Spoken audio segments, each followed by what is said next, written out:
Bem, em muitos aspectos, não precisamos lidar com isso. Uma tempestade irrompe nos bastidores do palácio quando a princesa Anne faz um apelo desesperado por intervenção.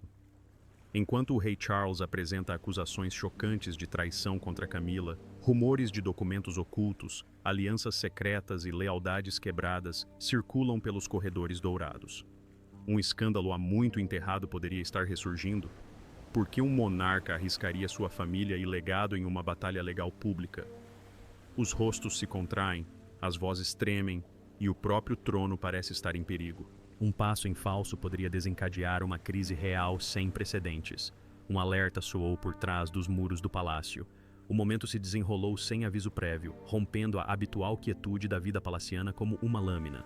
Não chegou envolto em cerimônia nem suavizado por protocolo. Em vez disso, irrompeu silenciosamente, com urgência, em salas onde apenas as vozes mais confiáveis tinham permissão para falar livremente. A princesa Anne, a muito conhecida como o pilar mais inabalável da família real, viu-se no centro de uma tempestade que não conseguia mais conter sozinha. Aqueles mais próximos a ela notaram a mudança imediatamente. Seus movimentos eram mais bruscos, suas palavras mais ponderadas, sua calma tingida por algo inegavelmente urgente. Esta não era a figura serena que o público associava a deveres intermináveis e serviço incansável. Esta era uma mulher encurralada por forças maiores do que o orgulho ou conflitos pessoais. Anne não agia por emoção, mas por necessidade. A portas fechadas, ela contatou autoridades do alto escalão do palácio e um seleto círculo de pessoas de confiança, transmitindo uma mensagem carregada de alarme. Não se tratava de um apelo público, nem de um desabafo dramático. Era um pedido de ajuda ponderado, porém desesperado, fundamentado na responsabilidade, não no medo. Ela deixou claro que a situação não era mais uma questão de desavença privada ou rivalidade interna. Algo muito mais perigoso estava se formando, algo que ameaçava o próprio equilíbrio da coroa. No centro de sua preocupação estava Camila. Anne não classificou suas ações como fofoca ou suspeita. Ela falou com a gravidade de alguém que já tinha visto o suficiente para entender quando uma linha estava prestes a ser cruzada, seja por decisões já tomadas ou por ações ainda em curso. As ações de Camila sinalizavam uma mudança que não podia ser ignorada. As implicações iam além de personalidades e lutas pelo poder. Elas atingiam a própria estrutura da monarquia, sua direção futura e a frágil confiança que a mantinha unida. O que tornou o apelo de Ana ainda mais impactante foi a forma como foi proferido. Não havia sinal de fraqueza em sua voz, nenhum desmoronamento emocional. Em vez disso, havia clareza, nitidez, foco e inquietação. Ela não estava pedindo socorro, estava soando um alarme. Para aqueles que a ouviam, ficou claro que Ana acreditava que o tempo estava se esgotando. Se medidas decisivas não fossem tomadas, as consequências poderiam ser irreversíveis. Não era assim que as crises da realeza deveriam se desenrolar. Tradicionalmente, os conflitos eram administrados discretamente, amenizados por conselheiros e soterrados sob camadas de protocolo. Mas Anne compreendeu que aquele momento exigia algo diferente. O silêncio, acreditava ela, seria uma traição ao dever. A espera só permitiria que a ameaça se intensificasse. À medida que a notícia de seu apelo se espalhava entre os mais altos escalões da autoridade palaciana, a atmosfera mudou. O que antes fora um ambiente controlado de rotina e tradição, agora parecia carregado de tensão. Surgiram perguntas para as quais ninguém estava preparado para responder tão cedo. O que exatamente Camila havia feito? O que ela estava planejando? E por que a princesa Anne, a mais firme guardiã da ordem real, decidira que aquele momento exigia intervenção? Uma coisa era certa. A imagem de calma projetada para o mundo já não refletia a realidade dentro dos muros do palácio. Um confronto estava se formando, não alimentado pelo espetáculo, mas pela silenciosa constatação de que a própria monarquia se encontrava em terreno instável.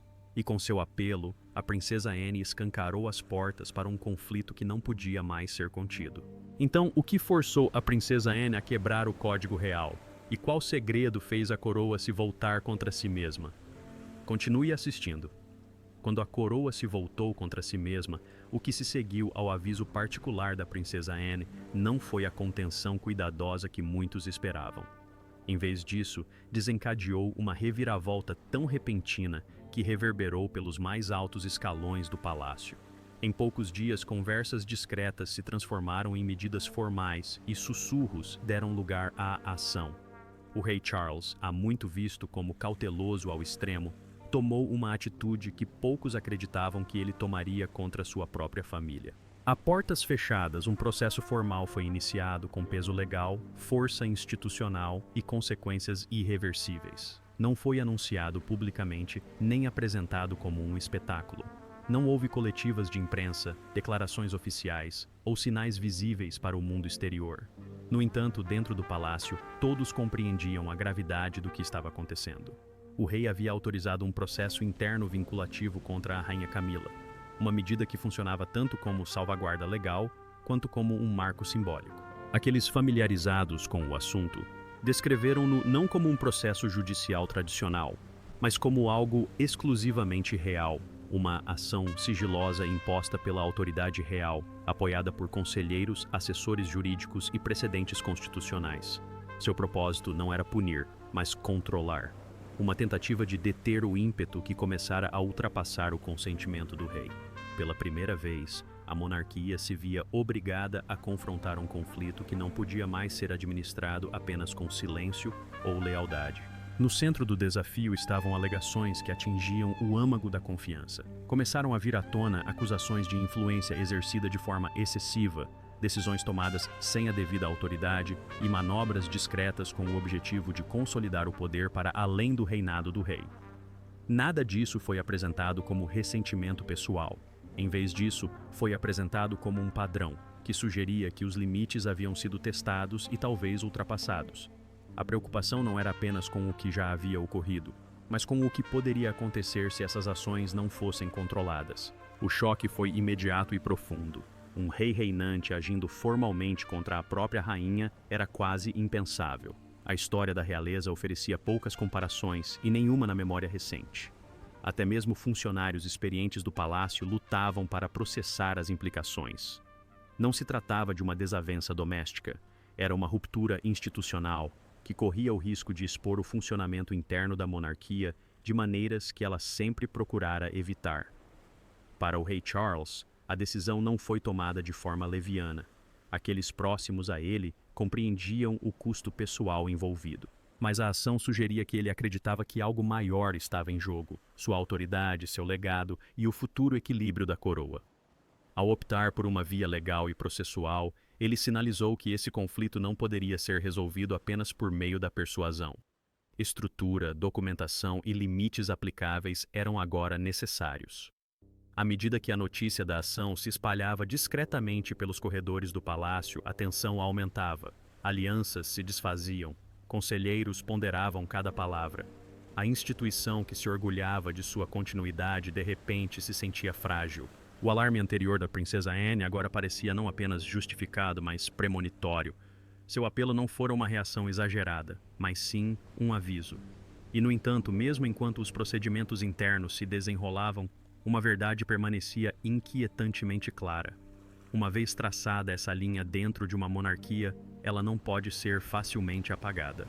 O desafio do rei contra Camila marcou um ponto de virada, não apenas em seu relacionamento, mas na própria maneira como poder, lealdade e controle seriam compreendidos dali em diante. Mas o que acontece quando um rei redefine a própria lealdade? E qual nome oculto nessas páginas realmente abalou a coroa? Continue conosco. As páginas que reescreveram a lealdade. Enquanto o palácio se adaptava ao choque do desafio selado do rei Charles, a atenção se voltou lentamente para uma origem mais silenciosa e inquietante, muito antes que as ações formais fossem autorizadas e os limites impostos. Houve um período marcado por reflexão e dúvida. Nos meses finais que antecederam os procedimentos internos, aqueles mais próximos do rei notaram uma mudança em seu ritmo. As reuniões se prolongavam. As perguntas se tornavam mais incisivas. As garantias familiares já não o satisfaziam. Algo começara a perturbá-lo profundamente, e não era o ruído do lado de fora dos muros do palácio, mas o que ele presenciava de dentro. No cerne dessa inquietação estava uma carta manuscrita, de aparência discreta, porém devastadora em suas implicações, escrita pelo próprio rei Charles, durante um período de recolhimento privado. A carta jamais fora destinada ao público. Era um registro cuidadosamente redigido e deliberadamente preservado, que delineava preocupações que não podiam ser expressas em voz alta sem consequências. Em suas páginas, havia reflexões sobre autoridade, lealdade e influência, e um claro reconhecimento de que a confiança dentro da Casa Real já não existia. A carta detalhava um padrão que se tornara impossível de ignorar. Fazia referência a decisões tomadas sem consulta, canais de comunicação privados operando fora das estruturas aprovadas e esforços sutis para moldar os arranjos pós-reinado sem o consentimento do rei. O que tornou essas revelações tão incriminatórias não foi o tom comedido e contido, mas sim a especificidade. Datas foram anotadas, reuniões foram mencionadas, conversas foram relembradas com precisão. Não se tratava de uma suspeita. Era documentação. Compreendendo a gravidade do que havia escrito, o rei Charles confiou a carta à princesa Anne. A escolha foi deliberada.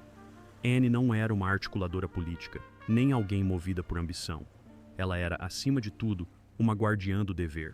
Ao confiar a carta a ela, o rei não buscava uma aliada no conflito, mas sim uma guardiã da verdade. Ana foi instruída a protegê-la, não a usá-la, a menos que chegasse o momento em que o próprio silêncio se tornasse uma traição. Esse momento chegou mais cedo do que o esperado, à medida que as tensões internas aumentavam e a influência de Camila continuava a se expandir sem controle. A carta transformou-se de uma reflexão privada em um pilar fundamental para a ação. Seu conteúdo forneceu a base moral e legal para o desafio que se seguiu. Esclareceu as intenções. A carta estabeleceu a causa. Mais importante ainda, demonstrou que a decisão do rei não foi repentina nem impulsiva, mas sim o resultado de uma preocupação prolongada e de uma reflexão cuidadosa. Para a princesa Anne, o peso da carta era imenso. Ela compreendia que divulgar seu conteúdo, mesmo dentro dos canais institucionais controlados, alteraria permanentemente as relações dentro da família real. Contudo, retê-la permitiria que os próprios problemas nela descritos se agravassem. Seu papel nunca foi o de tomar partido. Tratava-se de garantir que a verdade, uma vez escrita, não pudesse ser apagada por conveniência ou medo. Assim que a carta foi discretamente introduzida no processo interno, seu impacto foi imediato. Conselheiros que haviam ignorado os alertas anteriores agora se calavam. As equipes jurídicas mudaram de postura. A narrativa se transformou. O que parecia uma luta interna pelo poder foi reformulado como uma quebra de confiança documentada, ancorada nas próprias palavras do rei. E enquanto o palácio continuava a projetar calma, aqueles que tinham visto a carta compreendiam seu significado. Não se tratava apenas de uma evidência de conflito. Era a prova de que a crise que ameaçava a coroa fora reconhecida muito antes de vir à tona, e que os passos agora em curso eram consequência de uma verdade demasiado incisiva para ser ignorada. E agora que a carta ressurge, quem de fato previu o colapso e quais mãos ocultas conduziram a coroa a ele, permanece atento. Ambição, influência e a silenciosa deriva do poder. Com a carta agora circulando em um círculo rigidamente controlado, a atenção naturalmente se voltou para a figura cuja crescente influência havia suscitado tamanha preocupação. A ascensão de Camila dentro da estrutura real nunca foi acidental, nem repentina. Foi o resultado de paciência, cálculo e uma profunda compreensão de como o poder realmente opera por trás dos muros do palácio. Durante anos, ela se moveu com cautela, dominando os ritmos da vida na realeza, aprendendo quando falar e quando o silêncio tinha mais peso. Para muitos, essa disciplina era admirável, para outros era estratégica. Desde o início, Camila demonstrou uma sofisticação política que a diferenciava das demais. Ela cultivou relacionamentos discretamente, posicionando-se como uma presença estabilizadora em momentos de incerteza. Os conselheiros a consideravam acessível. Os cortesãos respeitavam seu conhecimento de protocolo. Com o tempo, seu acesso se expandiu, não apenas a pessoas, mas também a processos. O que começou como apoio, gradualmente evoluiu para a influência, e a influência, quando não controlada, tem o poder de remodelar fronteiras. Essa mudança não ocorreu em aberta afronta à visão do rei Charles. Na verdade, grande parte dela se desenrolou paralelamente a ela, tornando-a mais difícil de detectar. As decisões eram apresentadas como úteis. As sugestões eram oferecidas como soluções. No entanto, por baixo da superfície, uma divergência sutil começava a se formar, onde o rei enfatizava a continuidade e a moderação. Camila, por sua vez, pressionava cada vez mais pela consolidação e pela permanência.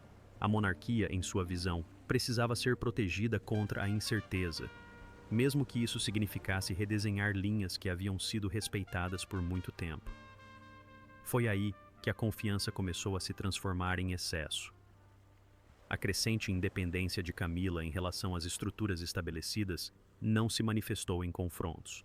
Em vez disso, manifestou-se na forma de consultas ignoradas, discussões privadas realizadas fora dos canais tradicionais e um papel crescente na definição de conversas sobre o futuro, particularmente aquelas que se estendiam para além do reinado ativo do rei. Para alguns, essas ações pareceram iniciativa. Para outros, especialmente aqueles encarregados de proteger o equilíbrio institucional, soaram como alarmes. O que complicou ainda mais as coisas foi a crença de Camila de que suas ações serviam aos melhores interesses da monarquia. Ela não se via como alguém que minava a autoridade, mas sim a reforçava em um mundo em transformação. Essa convicção dificultava que ela a desafiasse. Quando questionada, defendia suas escolhas com lógica e lealdade, insistindo que suas intenções estavam alinhadas com a estabilidade. Contudo, as intenções por si só não podiam apagar as implicações de agir sem mandato. A princesa Anne, observando essa evolução à distância, reconheceu o perigo não na ambição em si, mas na direção em que ela era conduzida. A monarquia sobreviveu por séculos, precisamente porque nenhuma figura individual tinha permissão para acumular poder irrestrito. A trajetória de Camila, no entanto, sugeria uma crescente facilidade em operar além desses limites. Foi esse padrão, documentado, mensurado e cada vez mais visível, que conferiu credibilidade às acusações de traição agora em análise. É importante ressaltar que ninguém envolvido no processo retratou Camila como vilã. A questão não era malícia, mas sim o ímpeto. O poder, uma vez conquistado, tende a se justificar. Cada passo adiante fazia com que o próximo parecesse necessário. Cada exceção enfraquecia a regra. E à medida que sua influência se expandia, a distância entre a visão de Camila e os interesses de longo prazo da monarquia aumentava o suficiente para se tornar perigosa. Quando o desafio interno começou a tomar forma, a questão não era mais se Camila havia cruzado uma linha, mas até onde ela estava disposta a ir. As evidências não apontavam para um único ato de traição, mas para um afastamento gradual, que, se não fosse corrigido, ameaçava redefinir quem realmente detinha o controle no coração da coroa. E agora? Enquanto Anne busca socorro, Charles intensifica as ações legais e o silêncio de Camila se aprofunda, escondendo verdades poderosas o suficiente para destruir tudo. O peso do silêncio que ela não conseguia mais suportar. Para a princesa Anne, o conflito nunca fora abstrato. Ele a acompanhava diariamente, pesando cada vez mais a cada semana que passava. Muito antes dos corredores do palácio se encherem de tensão e conversas cautelosas, ela carregava algo muito mais pesado do que apenas responsabilidade. Ela carregava a confiança do rei Charles, concedido discretamente, colocado deliberadamente e impossível de ser ignorado. Não era um título ou um cargo público, mas uma obrigação privada que exigia discernimento, coragem e contenção em igual medida. Ana sempre compreendera o preço da lealdade. Ao longo da vida, escolhera o dever em detrimento do conforto, a discrição em detrimento do reconhecimento. Mas aquele momento atestara de uma forma que nenhuma obrigação cerimonial jamais o fizera. Ela observava a mudança no equilíbrio de poder dentro da monarquia em tempo real. E era uma das poucas que conseguiam perceber a fragilidade daquele equilíbrio. Cada novo acontecimento confirmava o que ela temia.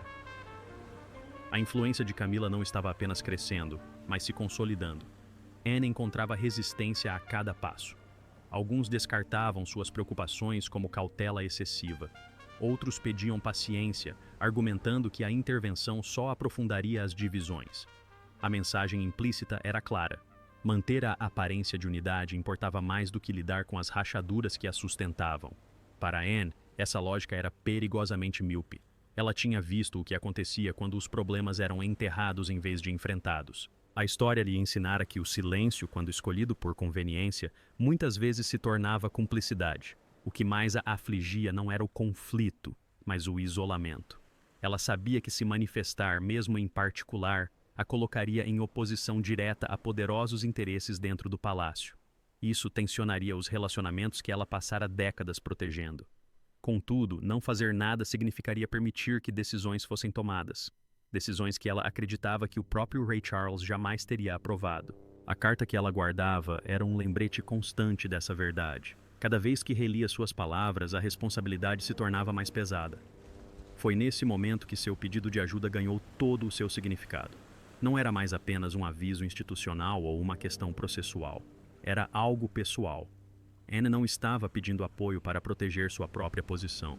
Ela estava pedindo reforço porque não suportava mais as consequências de ficar sozinha entre a verdade e o silêncio. A carga emocional daquele momento não vinha do medo, mas da clareza. Ela compreendia exatamente o que estava em jogo. Anna começou a perceber que a contenção, outrora sua maior força, havia se tornado uma desvantagem. A mesma disciplina que a mantivera firme por décadas, agora corria o risco de permitir uma lenta erosão dos alicerces da monarquia. A consolidação do controle por Camila não foi dramática o suficiente para gerar alarme público, mas foi constante o bastante para remodelar os resultados.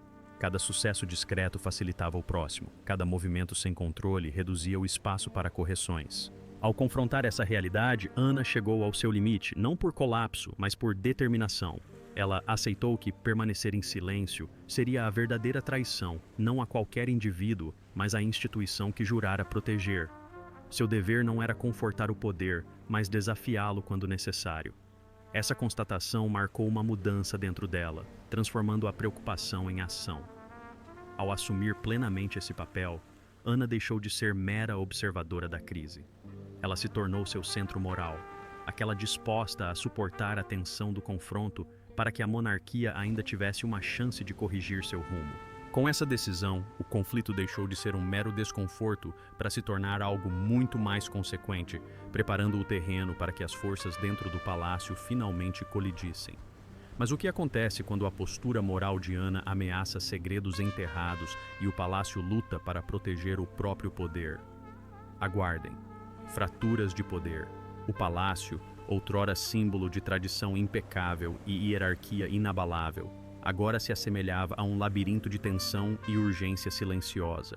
Em cada grande corredor e sala ornamentada, sussurros de alianças, dúvidas e estratégias rompiam a atmosfera cerimonial habitual. O que sempre fora uma imagem de unidade, as aparências cuidadosamente coreografadas, os rituais transmitidos por séculos, agora mostravam rachaduras, algumas sutis, outras impossíveis de ignorar.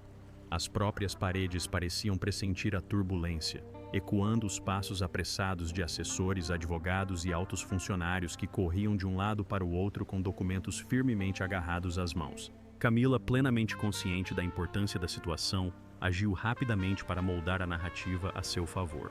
Sua equipe divulgou declarações elaboradas para lançar dúvidas sobre a legitimidade da contestação da princesa Anne, apresentando-a como uma queixa pessoal em vez de uma reivindicação formal.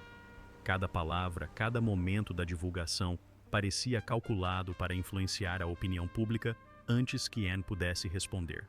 Contudo, Anne, precisa e inflexível, estava preparada. Ela trouxe consigo registros meticulosamente organizados, cartas, anotações de reuniões e relatos de testemunhas confiáveis que traçavam cada passo e cada alegação com clareza cronológica. Cada peça era um argumento pequeno, mas poderoso, uma resposta às insinuações que Camila e seus conselheiros tentavam semear. A tensão era estratégica e implacável. Equipes jurídicas debruçavam-se sobre mesas repletas de papéis, analisando cada precedente, cada possível brecha. Conselheiros sussurravam em seus ouvidos, oferecendo conselhos que variavam da cautela à ousadia. Figuras importantes do palácio, aqueles que antes se moviam com autoridade e segurança, agora navegavam por um labirinto de lealdades voláteis, cujas decisões acarretavam consequências muito além da disputa imediata. Ninguém podia se dar ao luxo de cometer um deslize. Nesse campo, a tradição por si só já não tinha precedência. A abordagem de Anne era tanto sobre o momento certo quanto sobre o conteúdo. Ela apresentava as provas em etapas cuidadosas, antecipando cada tentativa de desacreditá-la, sabendo quando divulgar detalhes e quando omiti-los. Testemunhas leais, confiáveis e observadoras estavam prontas para confirmar a integridade de sua documentação. Cada interação, cada esclarecimento servia para sublinhar um ponto simples, mas poderoso. A monarquia já não se resumia a protocolos. Tratava-se de sobrevivência, de garantir que a verdade e a autoridade permanecessem alinhadas mesmo nas circunstâncias mais desafiadoras. À medida que o palácio transitava da cerimônia para a crise, a atmosfera tornava-se carregada de uma intensidade que podia ser sentida até por aqueles que estavam na periferia. Os corredores que outrora ecoavam com risos suaves carregavam agora o peso da deliberação estratégica e do cálculo silencioso. A situação havia se agravado, indo além da reputação e da imagem. Agora, envolvia a própria estrutura de influência dentro da família real. Cada movimento, cada revelação, cada desafio remodelava alianças e testava a lealdade, levando a monarquia a um território desconhecido. Nesse contexto, cada gesto carregava significado, cada decisão tinha impacto e cada momento podia mudar o rumo da balança. O palácio não era mais um santuário da tradição. Tornara-se um campo de batalha onde clareza, estratégia e coragem determinariam o futuro. A determinação de Ana, as manobras de Camila e as ações cautelosas, porém decisivas, do círculo íntimo do palácio convergiram em uma luta tensa e imprevisível, onde os resultados estavam longe de ser certos e todos os observadores entendiam que a história estava sendo escrita em tempo real. O que acontecerá quando Ana avançar? Camila contra-ataca silenciosamente e uma decisão silenciosa definirá o destino da monarquia. A monarquia em jogo. O tribunal estava carregado de algo mais do que as meras formalidades da lei. O local carregava o peso da própria história. Cada olhar, cada palavra cuidadosamente escolhida parecia amplificada, ecoando muito além dos pisos polidos e das paredes ornamentadas. O conflito havia evoluído. Não se tratava mais de Camila se defender ou da princesa Anne apresentar seu desafio. Era um acerto de contas, um teste da capacidade da monarquia de confrontar suas próprias verdades, de examinar onde a lealdade havia falhado e se a instituição seria capaz de proteger não apenas os títulos, mas a integridade de seu legado. O rei Charles sentou-se com uma autoridade ponderada, mas nem mesmo ele conseguiu esconder a tensão. Os documentos apresentados, as testemunhas convocadas e as perguntas levantadas não se referiam meramente a queixas pessoais. Elas atingiam os próprios mecanismos do poder, a forma como as decisões eram tomadas e cujas vozes eram ouvidas ou ignoradas. A princesa Anne, serena, mas inegavelmente determinada, apresentou cada prova com clareza deliberada. Cartas cuidadosamente datadas e anotadas revelaram padrões que falavam tão alto quanto qualquer depoimento. As testemunhas relataram os eventos com meticulosa precisão, suas palavras pintando um quadro de cronologia, intenção e responsabilidade. A atmosfera na sala mudava a cada revelação. As equipes jurídicas debatiam em voz baixa, suas estratégias se desenrolando com a precisão de jogadas de xadrez, antecipando cada contra-ataque, cada linha de questionamento. Altos funcionários e assessores, antes seguros de sua influência, agora se viam navegando em um campo minado de precedentes, percepção pública e lealdade familiar. Cada gesto, cada pausa carregava um significado, como se os olhos da própria nação estivessem fixos em cada momento, ponderando cada palavra e inflexão. O que ficou claro, mesmo nestas fases iniciais, foi que este caso era mais do que um desafio legal. Era um espelho erguido para a própria monarquia. As questões que levantava eram maiores do que qualquer indivíduo. Quem realmente controlava o legado da coroa? A lealdade podia ser medida apenas pela obediência? Ou exigia transparência, justiça e responsabilidade? Seria a instituição capaz de reconhecer seus próprios erros e corrigi-los? Ou se apegaria à imagem em detrimento da verdade? Estas não eram reflexões retóricas. Eram justamente as questões em jogo, decididas em tempo real sob o intenso escrutínio da história, da mídia e da expectativa pública. Mesmo enquanto os argumentos jurídicos se desenrolavam, o simbolismo do momento era impossível de ignorar. Era uma monarquia julgando a si mesma.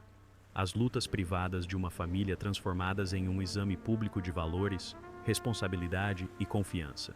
Cada objeção, cada decisão e cada declaração proferida carregava um significado que ia muito além do conflito imediato. O palácio, outrora um santuário de hierarquia e tradição tácitas, tornara-se um fórum de reflexão, um campo de provas onde a sobrevivência do respeito e da legitimidade dependia da clareza, da coragem e da disposição para encarar verdades incômodas. Nessa atmosfera carregada, já não era possível separar o pessoal do institucional. As defesas de Camila e o desafio de Anne, embora centrais para o processo, eram meros canais pelos quais questões mais profundas sobre a identidade, a resiliência e a autoridade moral da monarquia estavam sendo levantadas. A cada dia de depoimentos, cada prova cuidadosamente analisada carregava consigo uma mensagem silenciosa, porém inegável. O resultado deste julgamento seria lembrado não apenas pelo veredicto, mas pelo que revelou sobre uma instituição secular forçada a se confrontar. Então, o que você acha que acontece quando os segredos de uma família real são expostos em um tribunal? A lealdade pode sobreviver ou a monarquia se desmanchará diante de nossos olhos? Gostaríamos de saber sua opinião nos comentários. Não se esqueça de curtir, compartilhar e se inscrever.